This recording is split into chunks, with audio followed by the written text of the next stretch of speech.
Hi, everybody.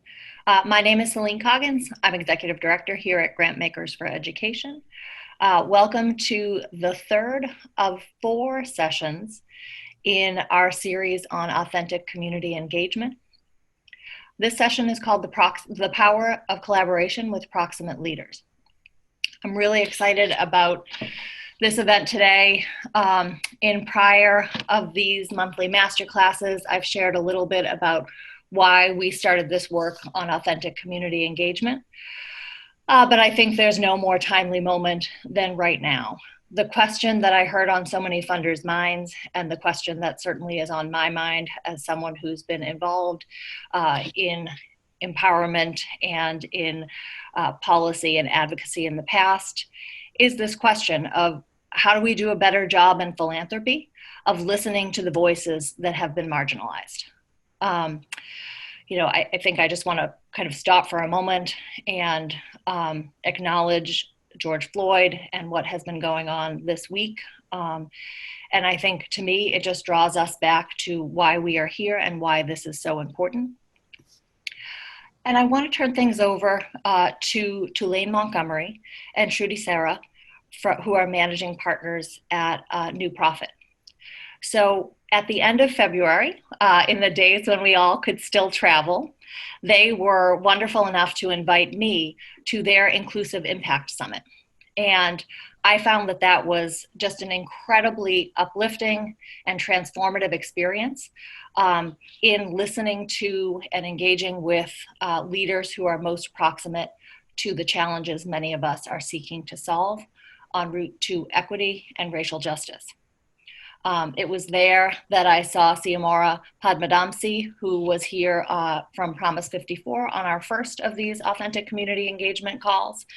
And I think this hopefully is an extension of some of their thinking and what they're learning from their work with entrepreneurs who are working on these issues. So I'd like now to turn it over to Shruti and to Tulane. Thank you so much for being here today. Thank you so much, Celine. We're delighted to be having this conversation with you, especially in this moment. And we just wanted to dive right into our agenda, and then we'll take a moment for some reflection. And I'll just ask if the GFE team could share our agenda on the screen when you get a chance. I'll start walking through it. So thank you, Celine, for the introduction. We wanted to talk to you about a couple frameworks that we've been using in this work to advance our work with proximate leaders. So first we'll go over a little bit on our systems change framework, then we'll get into an adaptive framework for philanthropy in particular.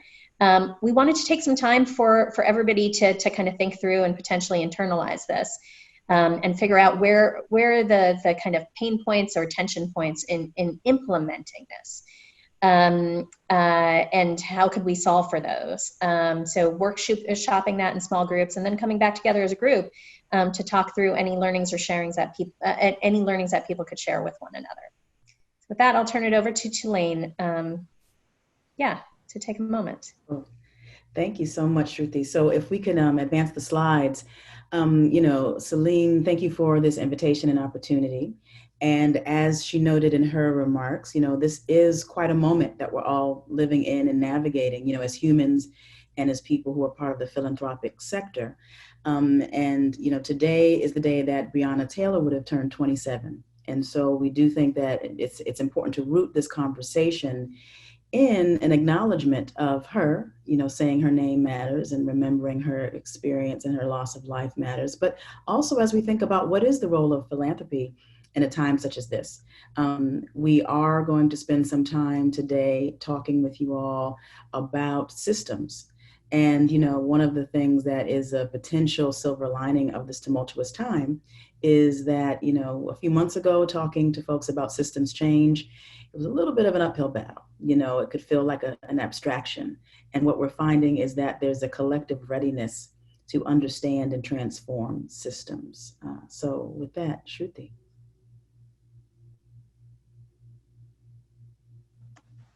Wonderful. So as Tulane said, there is a readiness, there's a willingness to engage.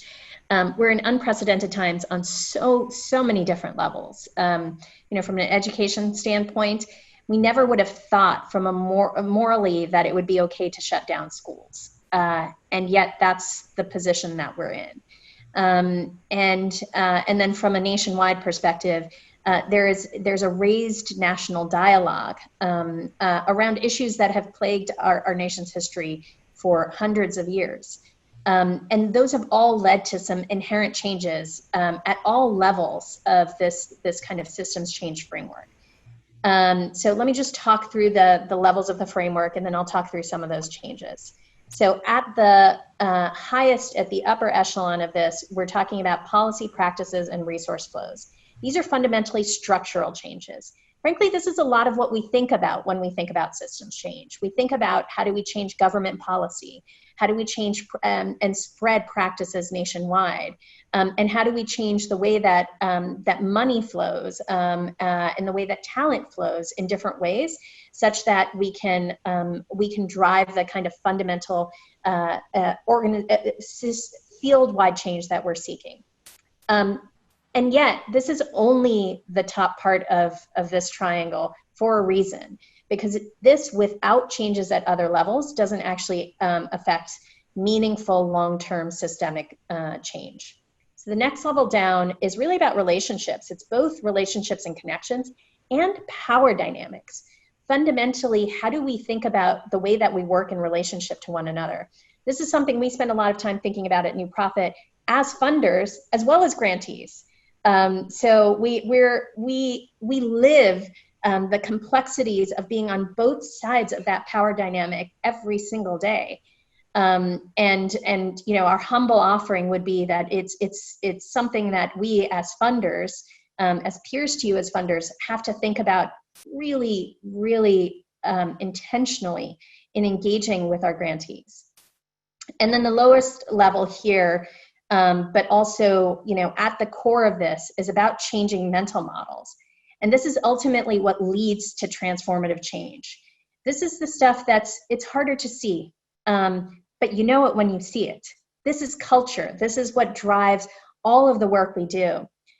And oftentimes when we think about these three layers of system change, as I said, we think about that top layer. Frankly, the top layer is the easiest one to measure, at least with the current measurement tools that we have. That doesn't mean that there aren't meaningful changes that need to happen at the lower two layers. For instance, right now, we know that some mental models have shifted practically overnight in this nation. So at the early days of this global pandemic, we started to value whole child mental health and well-being in different ways than we had before. We're looking at parents now differently than we have before. And recognizing their integral role in education. So there's elements of this that can change overnight and can ultimately lead to changes at the other levels. So what we wanted to emphasize here is we need to think about these three levels of change simultaneously, in sequence, back and forth, and holistically.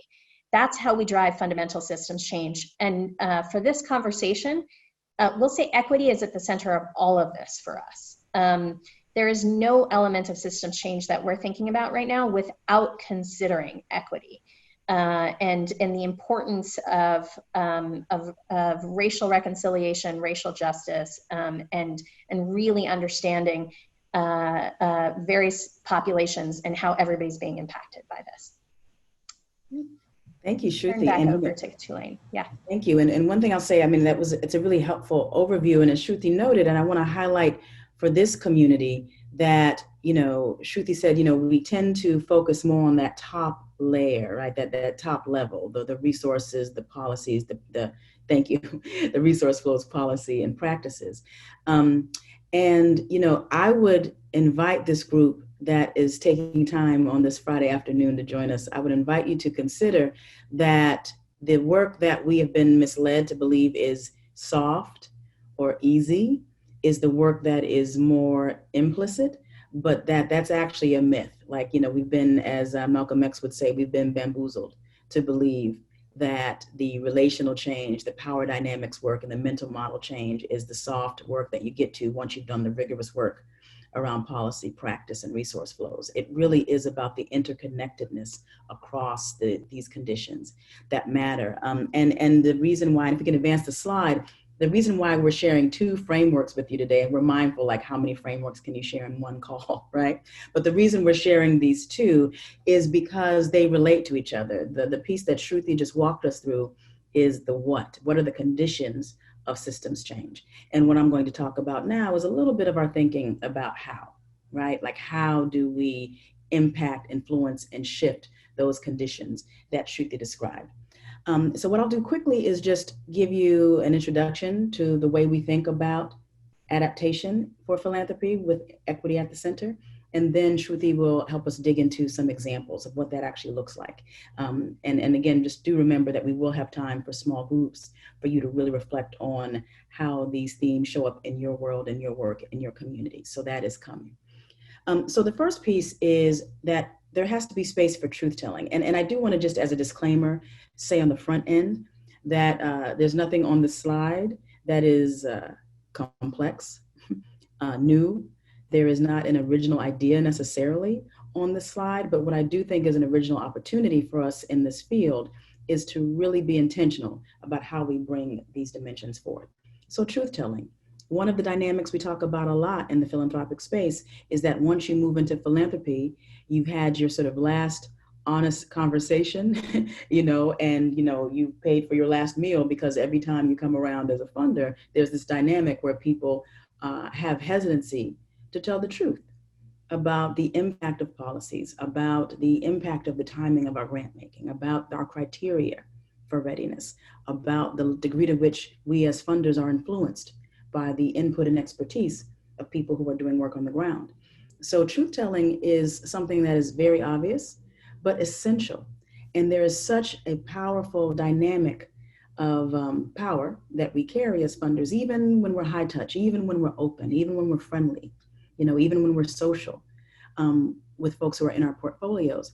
We really do have to be intentional and almost overcorrect to create spaces and practices and relationship dynamics that enable truth telling, because that's missing to a large extent. We'll talk about some examples of what that looks like shortly. Next, in this adaptive framework, we talk about reconciliation. So first, we got to hear, tell, and understand what is true. We can't sort of operate on these myths. We got to understand what's the actual impact of what we do as funders. Then there's reconciliation, and that's where there's a space for us to not just hear the truth, but really sit with the impact that we've had. Sometimes those impacts are positive. Sometimes standing, shoulder to shoulder with the grantee through a difficult season in their growth enables us to hear about the impact we've made, how we've uplifted somebody who's doing important work. Sometimes we've done something with good intentions, but without our knowledge have caused some harm. And reconciliation is where we can create space where relationships are deep enough and fear has been diminished enough that we can actually reconcile connection and strengthen connection and go beyond sort of the traditional power dynamics of funder to grantee. Next stage that we think about is redesign. So if you've told the truth, you strengthened relationships, then you're actually in a position where you have a shot at designing alternative structures, alternative criteria, alternative metrics for success that enable us to really have an inclusive approach and inclusive impact. So redesign is where we can actually get to work. What we find is that often as funders, we go right to redesign. We'll sort of build a set of strategies or a new portfolio or a new initiative, get kind of excited about it and attach to it internally, get some research reports that back up our thinking, and then maybe invite a couple of people who are representatives of particular communities to come in and give the thumbs up. And that can feel like redesign, but that's different than redesign. We're talking about something that is much more robust, and we'll give you examples soon. And finally, we talk about equity practice. And we say equity practice because, you think about the things in your life that you just accept from the beginning, you will have to revisit consistently to ever be good.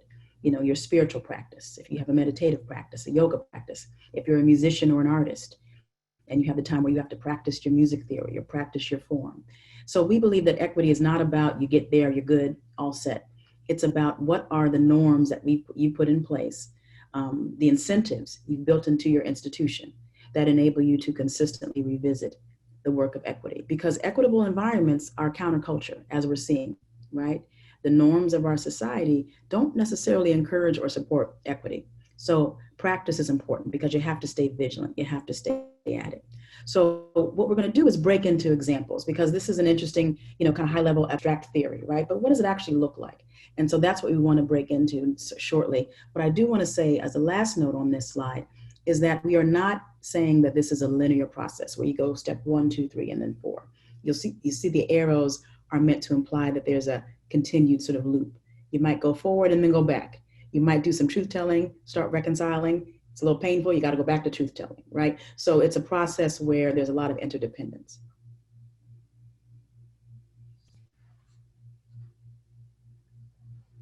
All right, so I'm still on for the, okay, thank you. Thank you. We're going to go back to the thank you. We're not controlling slides, so it's a live show. So let's talk about an example, truth telling.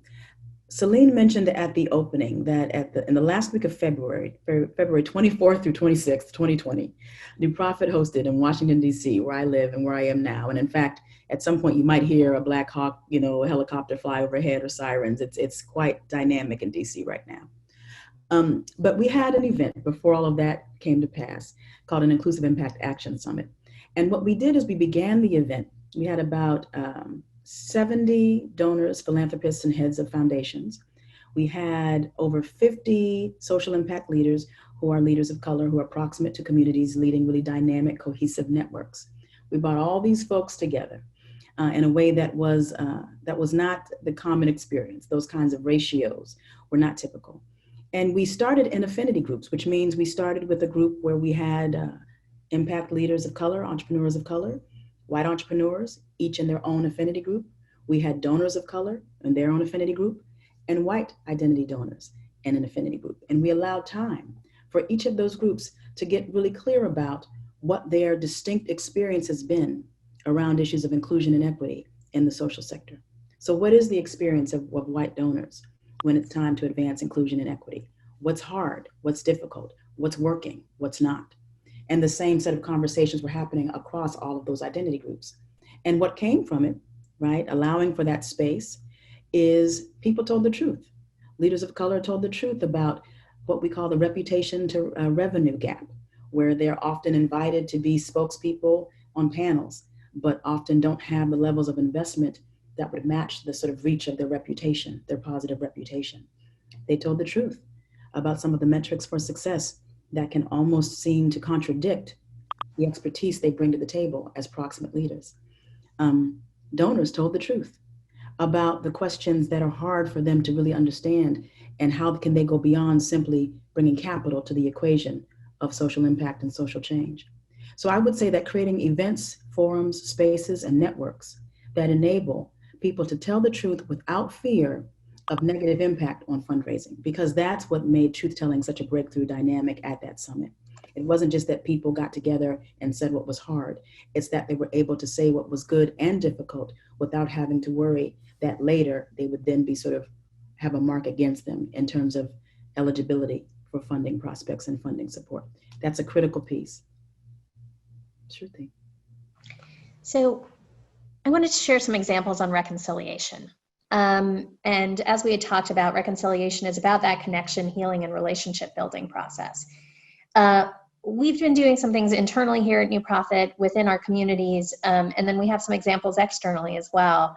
I'd say both internally at New Prophet, and I personally, as an Asian leader in education, with the Asian and Pacific Islander, with a newly formed, we're about a year old, community of Asian and Pacific Islander leaders in education across multiple organizations, have been going through the process for some time on truth telling, and we're now really moving into that reconciliation phase of saying, what are the ways in which we, Asian Americans and Pacific Islander Americans, have perpetuated anti-Black culture in this country?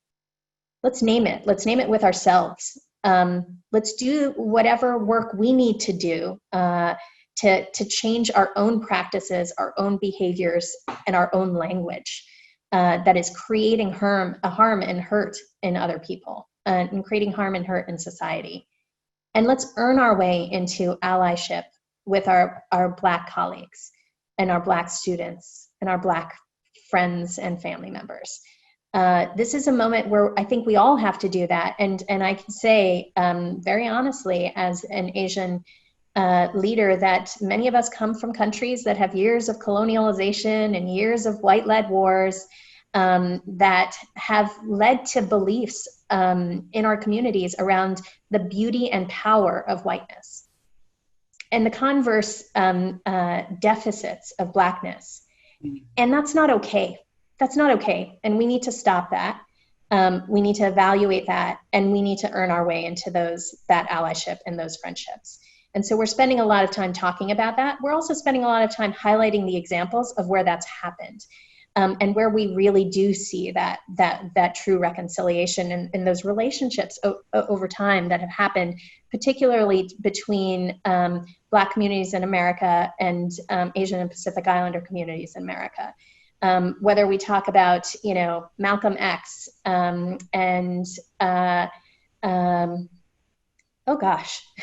Yuri Kochiyama, whether we talk about, MLK and his inspiration from Gandhi and from a lot of actions in India, whether we talk about the Filipino farm workers and their alliance with Mexican farm workers that led to the creation of the United Farm Workers Union.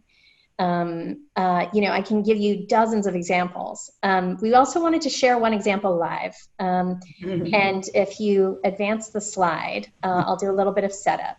Yep. So this is in Tulane's area in DC, a young South Asian man who saw what was happening in front of him and made some choices around connections, around healing, and around relationships. So we thought it would be best for you to watch this video, take a look, and just listen for the relationship theme in this. All right, I'm gonna try to play this. Let me know if the audio isn't playing for y'all.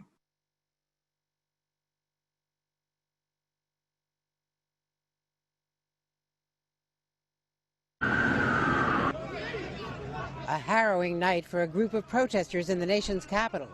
They say police herded them into a narrow one-way street about a mile from the White House, corralling them with no way out and unleashing a barrage of pepper spray. They said they were enforcing curfew, but people were asking, please let me go home. I live right there, please let me go home. Rahul Dubey, a longtime resident standing on his front steps, describes the scene like a tsunami coming his way. And just a stream of people came running through here, and pepper sprays being sprayed all the way up against the house, up against windows. People were running through for 10 minutes straight. We saw Raul. He was having people come in, and he let us in, and thank God, because a lot of people didn't get a chance to get in. They got arrested. According to police, 194 people were arrested in the area. The police chief is looking into what happened. Inside, they were coughing, using milk to wipe away the pepper spray. How did you decide to let all these strangers in your house?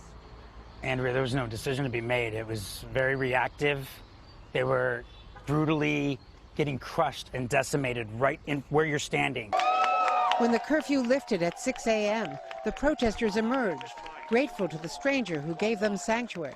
We all came together so beautifully, man, and honestly, I couldn't pick a better group of people to be locked in with. And it was all races in one building. It was perfect. How many people did you have in your house overnight? About 70. About 70 people? Yeah. Total strangers? Total strangers, not anymore. Not anymore. People coming together in the midst of chaos. Andrea Mitchell, NBC News, Washington.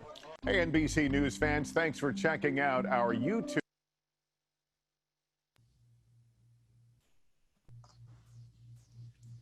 So there's a lot. I mean, me and Shruti love this clip. There's so much in it, right? But again, one, I want to just acknowledge and appreciate Shruti for sharing her personal example around reconciliation. And I hope that folks are really able to hear it and take in this notion of reconciliation being about, based on that truth-telling, really dealing with, reckoning with the impact of the truth, right? And then also this notion of how does that happen for us as individuals? How does that happen within philanthropy? How does it happen in community, which we saw in that clip? I love when he says, strangers, not anymore. That is powerful. And it's an example of that it doesn't have to be difficult to build the kinds of networks that we're talking about here. Reconciliation does not have to be as distant a goal as it may sometimes feel. Did you want to offer anything else, Shruti, about that clip, or just? Okay. But redesign, you're up for redesign. Okay. So redesign, again, we're talking a little bit about the work that we do and then some of the things that we're seeing in the field. So the work that we've been doing, we've been spending a lot of time working on parent power. So parents exercising their inherent powers in designing and now redesigning education. And what does that look like? How do we understand parents as experts in their own needs and the needs of their families? So again, going back to that notion of proximity as expertise, so that we're not tokenizing parents in this process, but we are actually enabling them to express their voice, their choice, and really, in so doing, fundamentally change the way that education looks. By the way, I'll also note, is a little bit harder right now in the context of COVID. So there aren't school board meetings that you can attend and advocate. You know, a lot of the grassroots organizing groups that have been doing this have advocacy methods that have been built for in-person work. So there's a lot of transition happening as people are trying to figure out how to do this online. And a tremendous amount of innovation in organizing technology as well as tactics. And so that's an area that we're looking to lean in to support. And then an external example I'll give, and I saw Ada in the comments said that you hadn't heard good news this week. I have one really crazy but fun example to share, which is the K-pop community. So I don't know if you know this, but on June 2nd, on Tuesday, they took over the hashtag White Lives Matter.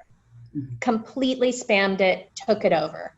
And they used it for their own purposes. So every single message had some note of solidarity with Black Americans, some kind of critique of hatred and violence against Black Americans. Like, there was so much in there that was beautiful and quite the antithesis of what White Lives Matter has been defined to mean. And they also had dance memes, which just makes it just brings a smile to my face. You know, when I first heard about this and saw this, I was like, what is, again, my Asian community, what are we doing? What are we doing here? Why are we on White Lives Matter?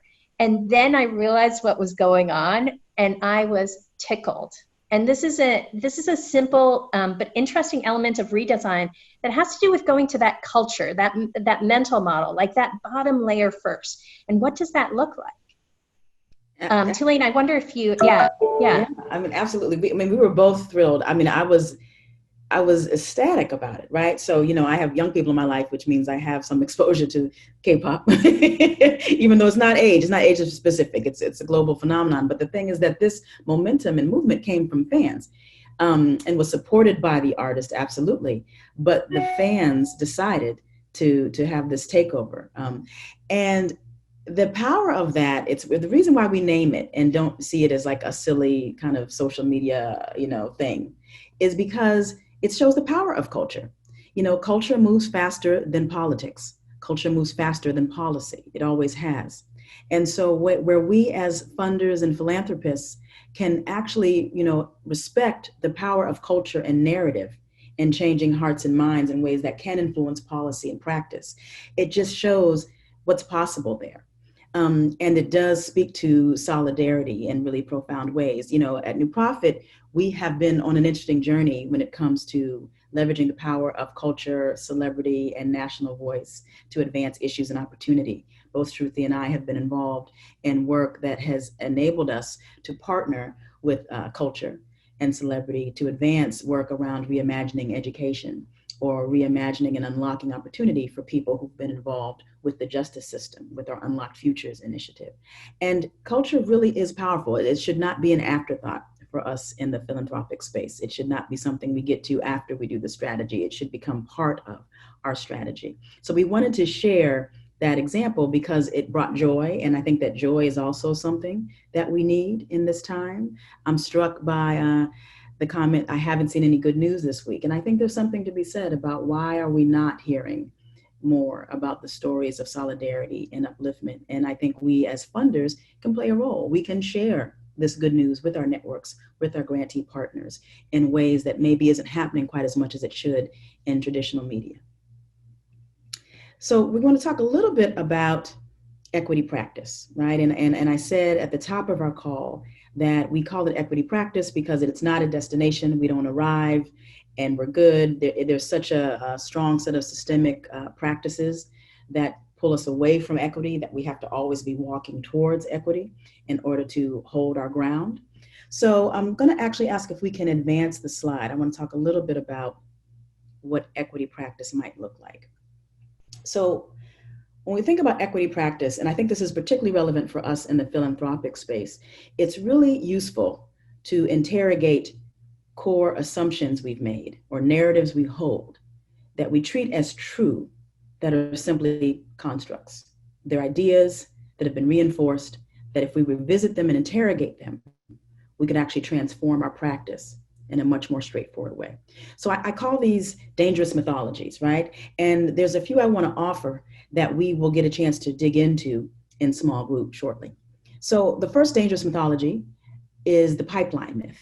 And what I mean by that, it's the narrative that if you're looking for racially diverse leadership, if you're looking for leadership in communities of color, if you're looking for proximate leaders, there's a shortage. It's hard to find leaders of color, leaders who are proximate to community in a meaningful way, who are ready for major investment, who are ready for rigorous measurement and evaluation, who are ready to partner in a high-touch model. It's a myth. You know, Truthtelling and I have the privilege of working in spaces where we, every single day, come in contact with and work closely with proximate leaders who are adaptive, innovative, strategic, resourced, and ready for support. So it's a mythology that I, encourage all of us to, where we see it pop up, rebuke it, contradict it, dismiss it, and create a new narrative about abundant proximate talent and innovation. The second dangerous mythology is that proximity is about a focus on problems. So you often hear people say, we need to get proximate to the people who are struggling, who are suffering. Now that is important, so I'm not dismissing that. I am saying, though, it is an incomplete understanding of proximity. Proximity is also, perhaps even more so, about proximity to expertise. Leaders who are proximate have expertise. An example, in our Unlock Futures initiative, we invest in leaders who have been directly impacted by the American legal system. The solutions and innovations that these entrepreneurs have designed based on the expertise of their experience of incarceration. They've identified problems that no one else could even see, and they've leveraged technology in creative ways that no one else could have ever imagined. Because their proximity is not simply about their hardship, it is more so about the expertise that their lived experience has lent them and their readiness to leverage that expertise for strategic, thoughtful, adaptive design. So when we talk about proximity, we're talking about expertise. And I do want to name that the mythology that proximity is just about people suffering, that it actually creates what I call blind eye behavior. We get so fixated and focused on the inequity that we completely miss the expertise, the knowledge, the genius, the assets, because we're so busy defining people solely by what we see them as not bringing to the table, not having. It invites us as funders to invest in solutions that are about fixing people versus investing in solutions that are about removing barriers to people's full, complete self-expression. The third dangerous mythology that I want to name is that it's higher risk to invest in proximate leaders, right? So the idea that if I want to invest in a leader of color and I have a goal around educational attainment, it's riskier to invest in that leader if he or she hasn't followed a certain pathway in terms of education or doesn't have a certain network, if their sort of life experience is less familiar, that there's a higher risk.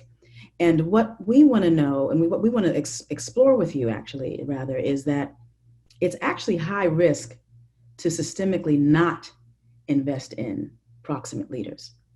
Because back to the expertise point, People who have expertise about the needs, challenges, and assets of communities are often people who are either in those communities or have meaningful connection to those communities. We're not saying that the only people who have expertise are people who have directly gone through a system, but we are saying that proximity matters, and proximity should be valued in our grant making strategies, in our pipelines, in our recruitment techniques. The fourth dangerous mythology is that there's sort of a wealthy monolith, right? This idea that you hear a lot of, especially lately, that people who are on paper winning in the current system, that they're not deeply invested in and committed to changing the current system. Again, Shruti and I are very fortunate that in our work at New Profit, we often are in conversations with people who have succeeded tremendously in this economy, who are flattened by the current state of our society and who are going beyond rhetoric of regret, who are actually putting their time, their expertise, their resources to bear with the goal of transforming the systems that are so broken right now in terms of equity in our country. Shruti, were you wanting to get in? I saw you come off of okay. We're doing this together, so I want to make sure that there's a space for your voice on these myths. And then the last myth is sector individualism. And what I mean by that is this idea that one sector will bring all the solutions. And we know that's not true, but we don't always operate as if that's true. So philanthropy has a critical role to play. We can often be the innovators, the ones who go to the front of the issue and, invest in solutions that may not be visible at the policy level yet. We have an important role to play. But even with our very best work, even if we worked without sleep and never got anything wrong, we still would not be enough to do the level of systems change. We need to figure out how we can be supportive of and connect around policy. We have to look at what's happening in the private sector. We have to understand what's happening in terms of community organizing and the sort of NGO level, that really it's the multitude of sectors that care about transformation that will have to bring their best talents to bear. Again, nothing on this slide is complex. I would not say that any of it is necessarily something we haven't all on this call at some point thought about or discussed, but we need to begin to rapidly adapt and build systems, practices, and mental models that reflect that we don't buy into these myths of scarcity, separation, and solo industries solving systemic needs. Maybe we could advance the slide. Thank you. I don't know thank you. I want to name you by name, so thank you whoever is making the slides move. One more example around practice. So those dangerous mythologies are speaking to sort of systems level, high level values and principles that need our attention. We want to also share with you an example from where we call one of our homes, New Profit, right? So New Profit has been on a diversity, equity, and inclusion journey, say that 3 times fast, for quite a few years now, right? And what we wanted to do was just share with you as colleagues in the field what we have been doing in the name of equity practice. So we have, since our inception, we've been around for about 2 decades now, a little over 2 decades. We have had an event called the Gathering of Leaders, where we bring together, I call it a motley crew of social impact leaders. It's people in philanthropy, in research, in media, and the arts, who come together in business, who come together and care about making the world better and equitable. And we've been convening that group consistently for nearly 2 decades straight. But right around 2014, we started to put more strategic and structural resource behind understanding the distinct experiences that people have based on identity. Started with the launch of a Women's Accelerator for female social entrepreneurs, where we, based on the philanthropic support of female philanthropists, convened some incredible women who are driving social impact across a range of issue areas.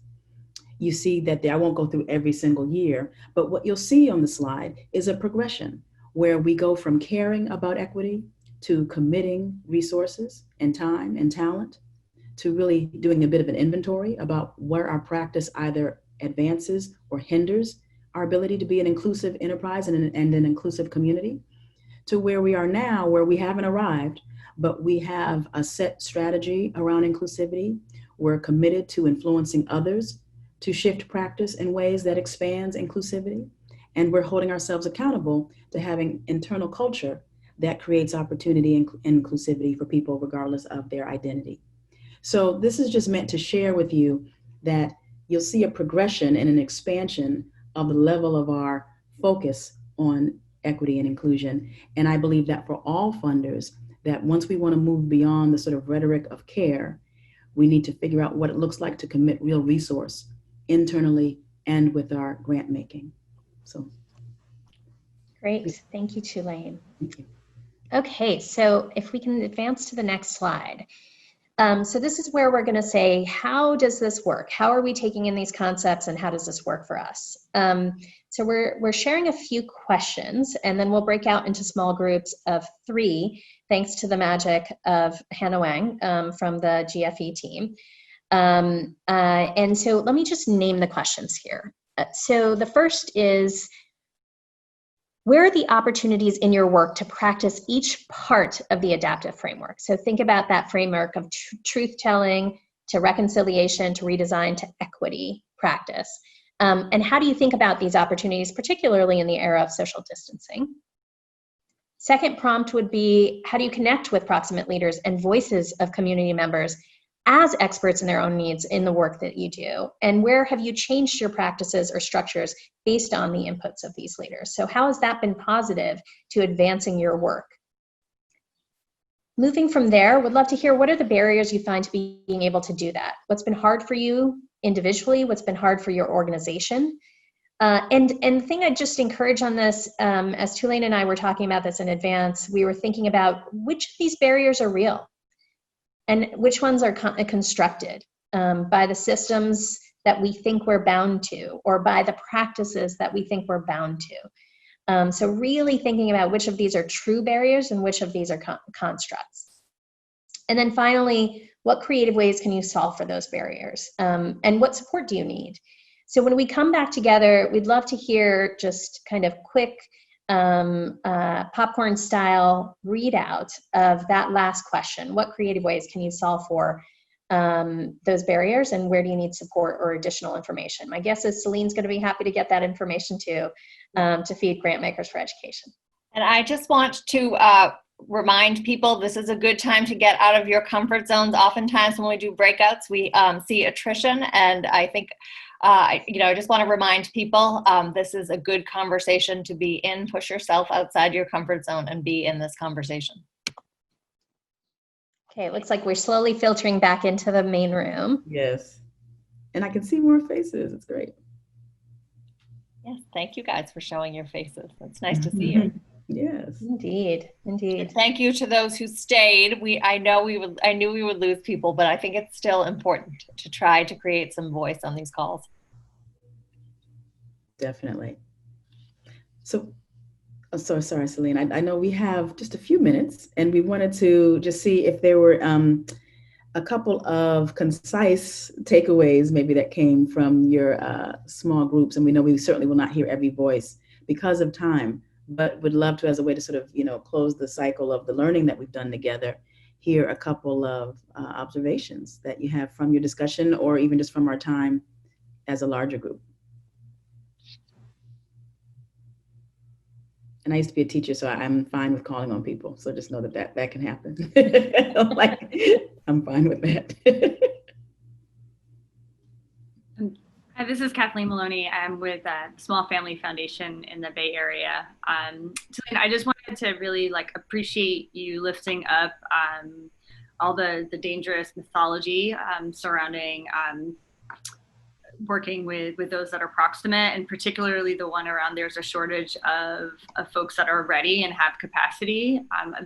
Literally have been in conversations where folks have said, well, yeah, those parents just aren't really ready to engage, or I'm just not sure that there's leadership out in the parent community that can support whatever effort. And it just, I really appreciate you lifting that up. And I think that's something really important to kind of talk through in the kind of funding community. And when we're thinking about supporting, as an organization, we fund a number of kind of advocacy organizations that support parent engagement and leadership. And some of the framing and conversations about parents and about those who are proximate can be really problematic. And I just wanted to share that that was really helpful and to hear you talk about it. And I will definitely be taking that into my work. So thank you. It's great. It's really exciting. And Shruti's leading some really, Shruti and our colleague Alex Cortez are leading some really dynamic work around parent and family engagement. And you know, would be great for you guys to possibly connect, because it's a counterculture to recognize the power and brilliance and commitment of parents in a lot of spaces. So I'm glad you're doing that work. Hi, I'm Ada Pittman-Delancey. I'm in Atlanta. Redefine Ed. Atlanta is the name of our organization. We support and work with the K through 12 space. I share with our group that some of the creative ways that we're leaning in is really recognizing education as a social determinant of health and looking to other partners in the field for ways to tell the education story in the context of the broader time period. My focus is marketing and communication. So there's always a time to support and lean in and tell the education story in relation to, and that also lends to those happy stories and telling the story differently. So that's some of the ways that we're thinking about it, or creatively, excuse me. Wonderful. I think I know that didn't give us a ton of time for chat and a ton of time for sharing out, but this was incredibly valuable. I want to thank you, Tulane. I want to thank you, Shruti. This was, you know, I learned for sure, and we have another program coming up on this same topic of authentic community engagement a week from now, and so we invite you to join that and some of our other programming that's coming up. But for now, thank you to our new Prophet friends. This was excellent, and look forward to seeing you all soon. Thanks so much.